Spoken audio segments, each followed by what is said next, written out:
Olá, saudações a você, querido inscrito e ouvinte, que está a prestigiar o meu trabalho. Na audição de hoje um conto de Machado de Assis, nomeado Eterno. Publicado no ano de 1899. Por gentileza, se o meu trabalho lhe trouxe agrado, deixe seu like e se inscreva no canal. Caso obteve uma experiência de desagrado, deixe nos comentários, pois a vossa avaliação será considerada e aplicada. Desde já, agradeço pela preferência e desejo-lhe uma excelente audição. Eterno. Não me expliques nada, disse eu entrando no quarto, é um negócio da baronesa. Norberto enxugou os olhos e sentou-se na cama, com as pernas pendentes.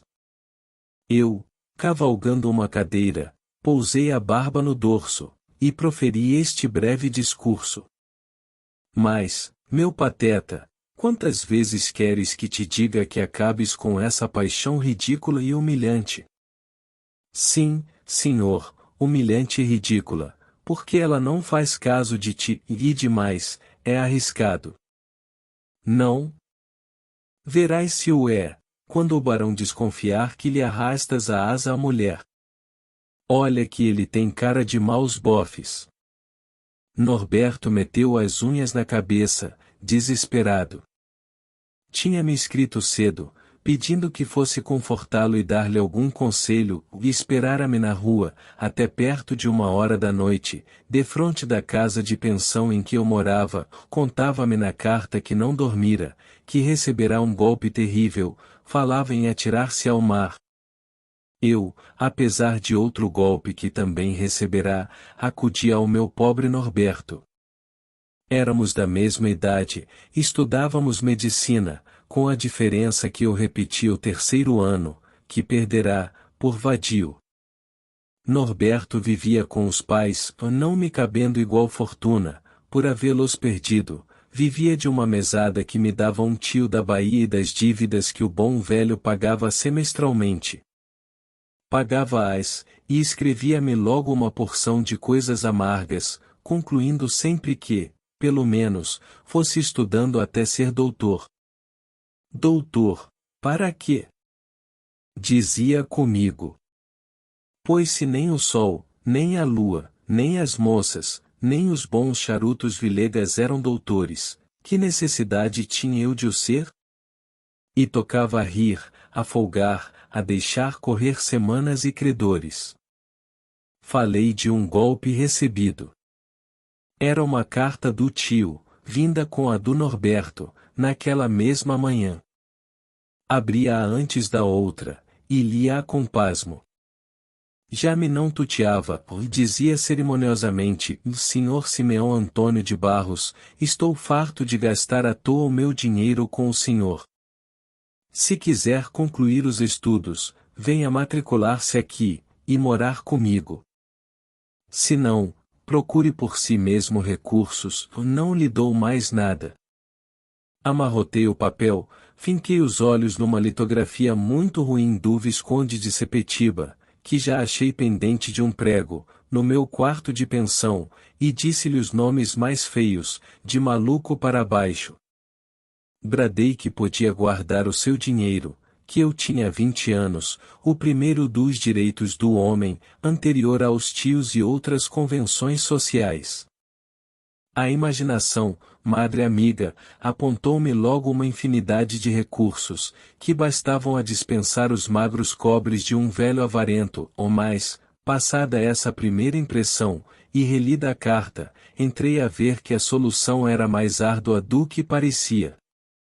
Os recursos podiam ser bons e até certos, mas eu estava tão afeito a ir à rua da quitanda receber a pensão mensal e a gastá-la em dobro, que mal podia adotar outro sistema. Foi neste ponto que abri a carta do amigo Norberto e corri à casa dele.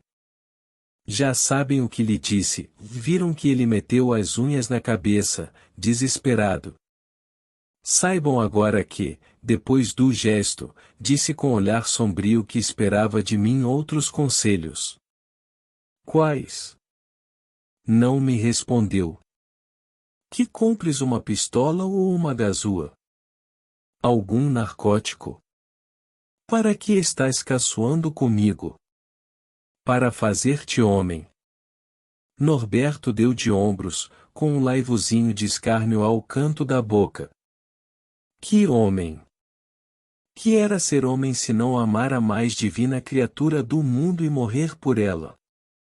A baronesa de Magalhães, causa daquela demência, viera pouco antes da Bahia, com o marido, que antes do baronato, adquirido para satisfazer a noiva, era Antônio José Soares de Magalhães. Vinham casados de fresco, a baronesa tinha menos 30 anos que o barão, e ia em 24. Realmente era bela. Chamavam-lhe, em família, Iaiá Lindinha. Como o barão era velho amigo do pai de Norberto, as duas famílias uniram-se desde logo. Morrer por ela? Disse eu. Jurou-me que sim, era capaz de matar-se. Mulher misteriosa. A voz dela entrava-lhe pelos ossos. E, dizendo isto, rolava na cama, batia com a cabeça, mordia os travesseiros. Às vezes, parava, arquejando, ou logo depois tornava as mesmas convulsões, abafando os soluços e os gritos, para que os não ouvissem do primeiro andar. Já acostumado às lágrimas do meu amigo, desde a vinda da baronesa, esperei que elas acabassem, mas não acabavam. Descavalguei a cadeira, fui a ele. Bradei-lhe que era uma criançada, e despedi-me. O Norberto pegou-me na mão, para que ficasse, não me tinha dito ainda o principal. É verdade, que é. Vão-se embora. Estivemos lá ontem, e ouvi que embarcam sábado. Para a Bahia. Sim. Então, vão comigo. Contei-lhe o caso da carta, e as ordens de meu tio para ir matricular-me na Bahia, e estudar ao pé dele. Norberto escutou-me alvoroçado. Na Bahia? Iríamos juntos, éramos íntimos, os pais não recusariam este favor à nossa jovem amizade. Confesso que o plano pareceu-me excelente, e demo-nos a ele com afinco. A mãe, apesar de muita lágrima que teria de verter ao despegar-se do filho, cedeu mais prontamente do que supunhamos. O pai é que não cedeu nada. Não houve rogos nem empenhos, o próprio barão, que eu tive a arte de trazer ao nosso propósito, não alcançou do velho amigo que deixasse ir o filho, nem ainda com a promessa de o aposentar em casa e velar por ele. O pai foi inflexível. Podem imaginar o desespero do meu amigo. Na noite de sexta-feira esteve em casa dela, com a família, até 11 horas, ou mais, com o pretexto de passar comigo a última noite da minha estada aqui. Veio realmente chorar tantas e tais lágrimas, como nunca as vi chorar jamais, nem antes nem depois. Não podia descrer da paixão, nem presumir consolá-la, era a primeira. Até então, ambos nós só conhecíamos os trocos miúdos do amor, e, por desgraça dele a primeira moeda grande que achará, não era ouro nem prata, senão ferro, duro ferro, como a do velho Licurgo, forjada como mesmo amargo vinagre. Não dormimos. Norberto chorava, arrepelava-se, pedia a morte, construía planos absurdos ou terríveis. Eu, arranjando as malas, ia-lhe dizendo alguma coisa que o consolasse, era pior, era como se falasse de dança a uma perna dolorida. Consegui que fumasse um cigarro, depois outro, e afinal fumou-os às dúzias, sem acabar nenhum.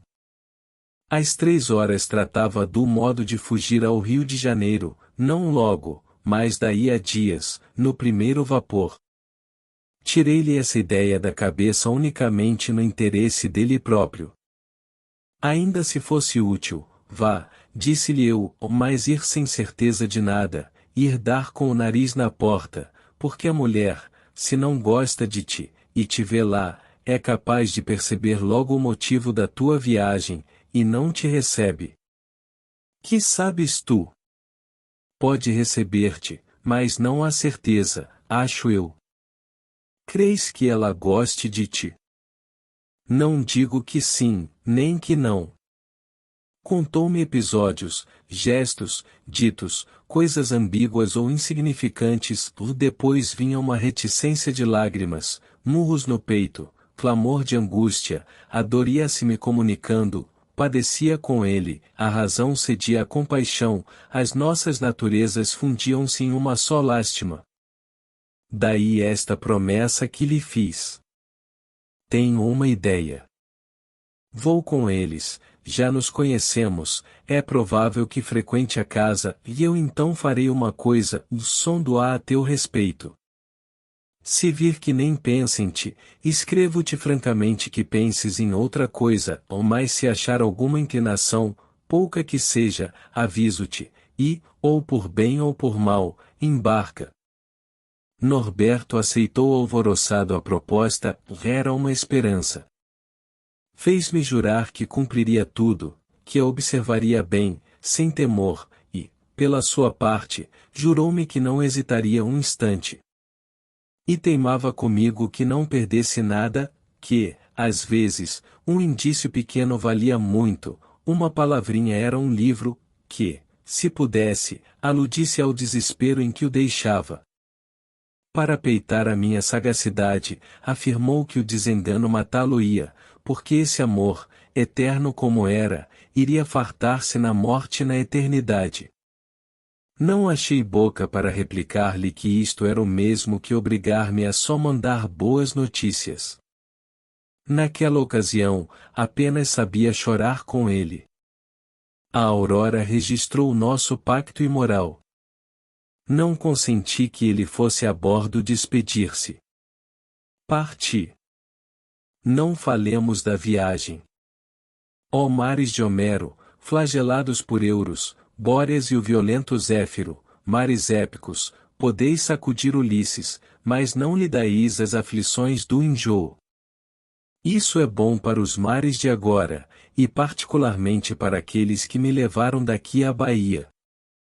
Só depois de chegar ante a cidade, ousei aparecer a nossa dona magnífica, tão senhora de si, como se acabasse de dar um passeio apenas longo.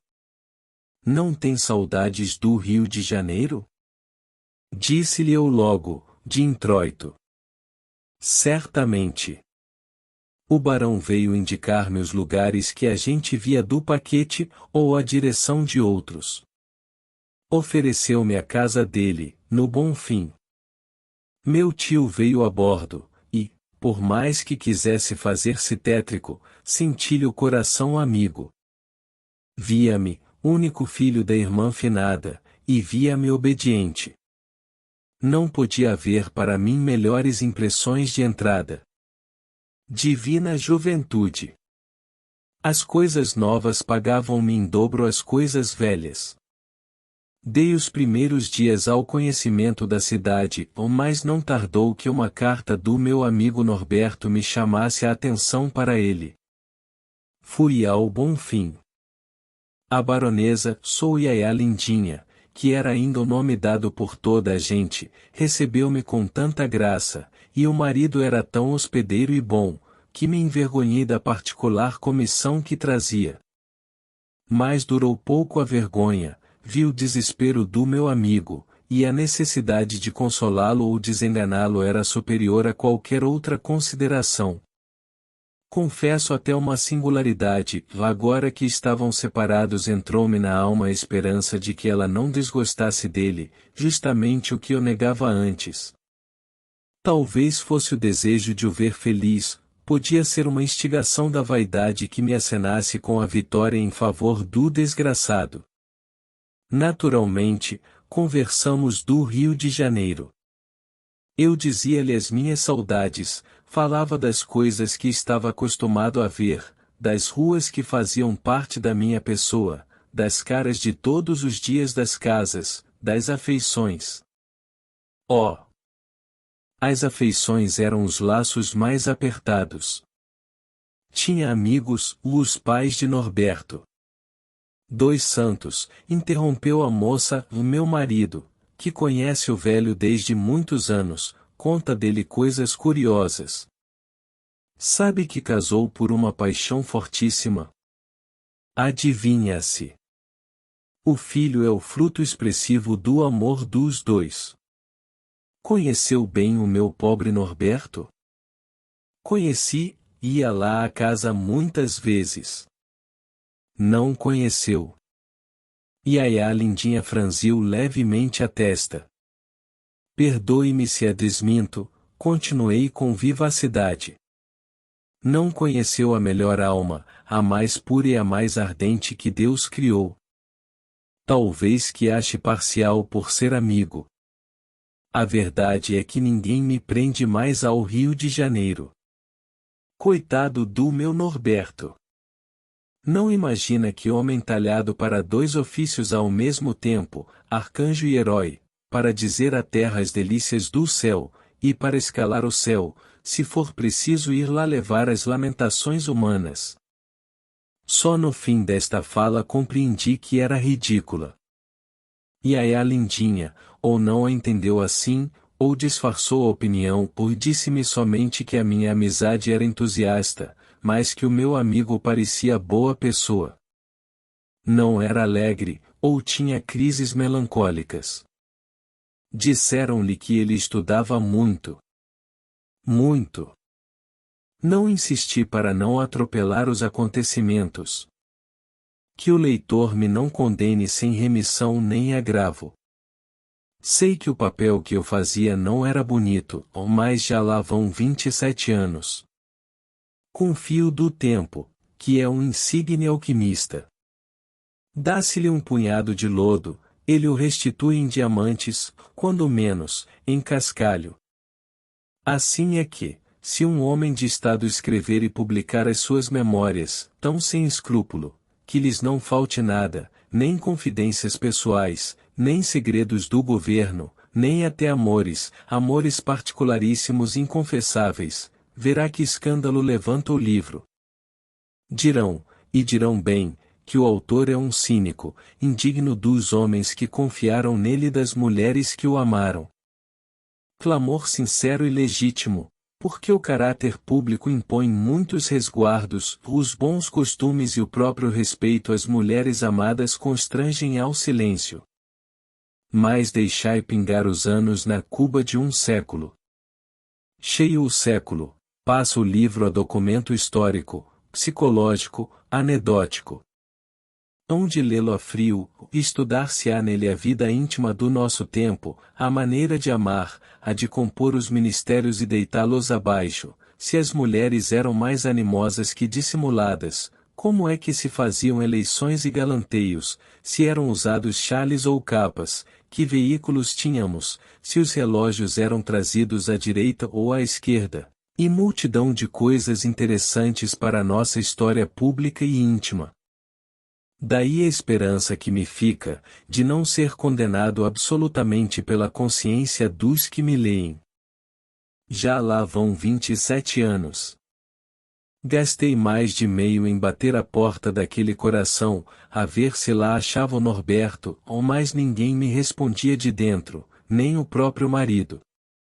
Não obstante, as cartas que mandava ao meu pobre amigo, se não levavam esperanças, também não levavam desenganos. Houve-as até mais esperançosas que desenganadas. A afeição que lhe tinha e o meu amor próprio conjugavam as forças todas para espertar nela a curiosidade e a sedução de um mistério remoto e possível. Já então as nossas relações eram familiares. Visitava-os a miúdo. Quando lá não ia 3 noites seguidas, vivia aflito e inquieto, corria a vê-los na 4ª noite, e era ela que me esperava ao portão da chácara, para dizer-me nomes feios, ingrato, preguiçoso, esquecido.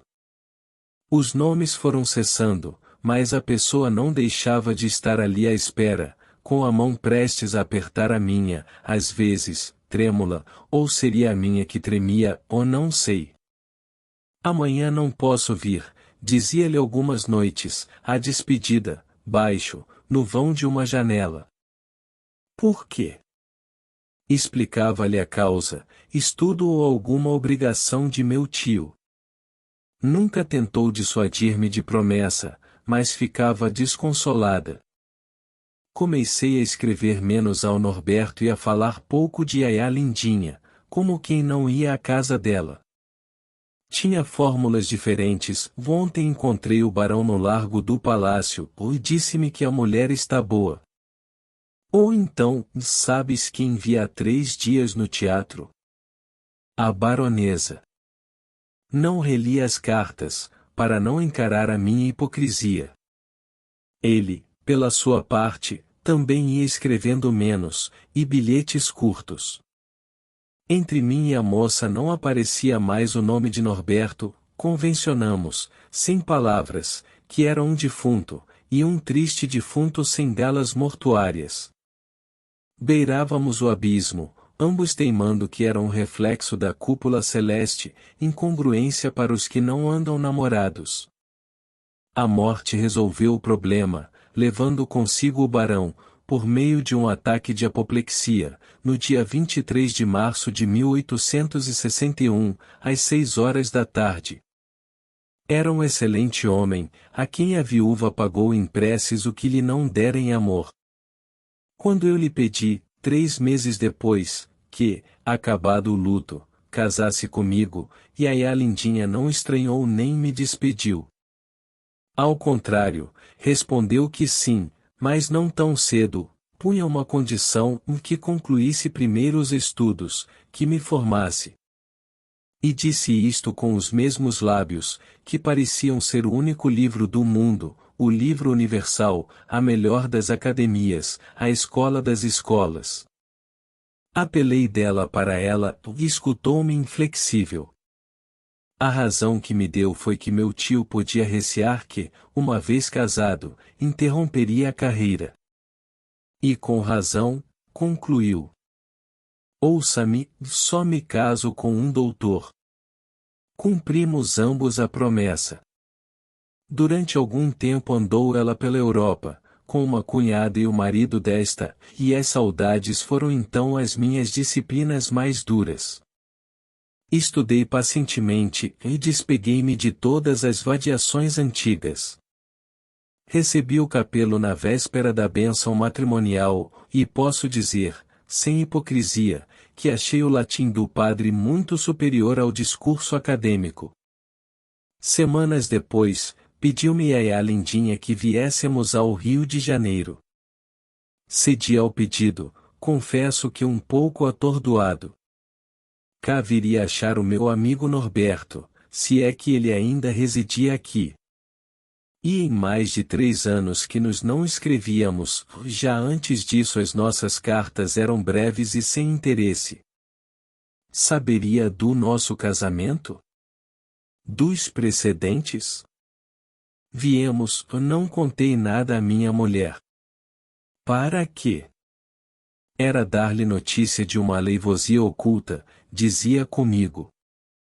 Ao chegar, pus esta questão a mim mesmo, se esperaria a visita dele, se iria visitá-lo antes, e escolhi o segundo alvitre, para avisá-lo das coisas. Engenhei umas circunstâncias especiais, curiosas, acarretadas pela providência, cujos fios ficam sempre ocultos aos homens. Não me ria, note-se bem, a minha imaginação compunha tudo isso com seriedade. No fim de 4 dias, soube que Norberto morava para os lados do Rio Comprido, e estava casado. Tanto melhor. Corri à casa dele. Vi no jardim uma preta amamentando uma criança, outra criança de 1 ano e meio, que recolhia umas pedrinhas do chão, acocorada. E Albertinho, vai dizer à mamãe que está aqui um moço procurando papai. O menino obedeceu, ou mais, antes que voltasse, chegava de fora o meu velho amigo Norberto. Conheci-o logo, apesar das grandes suíças que usava, lançamo-nos nos braços um do outro. Tu aqui. Quando chegaste? Ontem. Estás mais gordo, meu velho. Gordo e bonito. Entremos. Que é? Continuou ele inclinando-se para Albertinho, que lhe abraçava uma das pernas. Pegou dele, alçou-o, deu-lhe 30.000 beijos ou pouco menos, depois, tendo-o num braço, apontou para mim. Conheces este moço? E Albertinho olhava espantado, com o dedo na boca. O pai contou-lhe então que eu era um amigo de papai, muito amigo, desde o tempo em que vovô e vovó eram vivos. Teus pais morreram? Norberto fez-me sinal que sim, e acudiu ao filho, que com as mãozinhas espalmadas pegava da cara do pai, pedindo-lhe mais beijos. Depois, foi a criança que mamava, não a tirou do regaço da ama, mas disse-lhe muitas coisas ternas, chamou-me para vê-la, era uma menina. Revia-se nela, encantado. Tinha 5 meses por hora, ou mais se eu voltasse ali 15 anos depois, veria que mocetona. Que bracinhos! Que dedos gordos! Não podendo ter-se, inclinou-se e beijou-a. Entra, anda ver minha mulher. Jantas conosco. Não posso. Mamãe, está espiando, disse Albertinho. Olhei, vi uma moça à porta da sala, que dava para o jardim, a porta estava aberta, ela esperava-nos. Subimos os 5 degraus, e entramos na sala. Norberto pegou-lhe nas mãos, e deu-lhes 2 beijos. A moça quis recuar, não pôde, ficou muito corada. Não te vestes, Carmela, disse ele. Sabes quem é este sujeito? É aquele Barros de quem te falei muitas vezes, um Simeão, estudante de medicina. A propósito, por que é que não me respondeste à participação do casamento? Não recebi nada, respondi. Pois afirmo que foi pelo correio. Carmela ouvia o marido com admiração, ele tanto fez, que foi sentar-se ao pé dela, para lhe reter a mão, às escondidas. Eu fingia não ver nada, falava dos tempos acadêmicos, de alguns amigos, da política, da guerra, tudo para evitar que ele me perguntasse se estava ou não casado. Já me arrependia de ter ido ali, que lhe diria, se ele tocasse ao ponto e indagasse da pessoa? Não me falou em nada, talvez soubesse tudo. A conversação prolongou-se, mas eu teimei em sair, e levantei-me. Carmela despediu-se de mim com muita afabilidade. Era bela, os olhos pareciam dar-lhe um resplendor de santa. Certo é que o marido tinha-lhe adoração. Viste-a bem? Perguntou-me ele à porta do jardim. Não te digo o sentimento que nos prende, estas coisas sentem-se, não se exprimem. De que sorris? Achas-me naturalmente criança? Creio que sim, criança eterna, como é eterno o meu amor. Entrei no Tilbury, prometendo ir lá jantar um daqueles dias. Eterno. Disse comigo. Tal qual o amor que ele tinha à minha mulher. E, voltando-me para o cocheiro, perguntei-lhe: o que é eterno? Com perdão de Vossa Senhoria, acudiu ele, mas eu acho que eterno é o fiscal da minha rua, um maroto que, se não lhe quebro a cara um destes dias, a minha alma se não salve. Pois o maroto parece eterno no lugar, tem aí não sei que compadres. Outros dizem que não me meto nisso. Lá quebrar-lhe a cara. Não ouvi o resto, fui mergulhando em mim mesmo, ao zum-zum do cocheiro.